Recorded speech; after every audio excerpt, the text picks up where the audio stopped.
তো এখন আমি সন্ধে দেবো, তার জন্য দৌড়ে জল দিয়ে মুছে দিলাম, তারপরে সারা বাড়িতে গঙ্গা ছিটিয়ে দিলাম।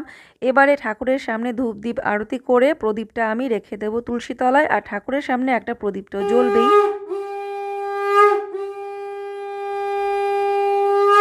আর আমাদের ওপরে মন্দির আছে, তোমরা অনেকেই জানো, মন্দিরে ঠাকুরের সন্ধ্যা আরতি সব মা করে ঠাকুর মন্দির বন্ধ করে রেখে মা গেছে মামার বাড়িতে। আমি এখন দেখো এই জামা কাপড়গুলো ভাঁজ করে নিলাম, প্রতিদিন সন্ধ্যাবেলায় জামা কাপড়গুলো ভাঁজ করতে হয় যেটুকুনি যা থাকে আর কি। তারপরে যে চলে যাব, ওদেরকে পড়াতে বসবো। আর ওদের ম্যাম পড়াতে আসে, তার আগে একটুখানি আমি পড়িয়ে দিই, পড়া যেটুকুনি যা রেডি করানোর করিয়ে দিই।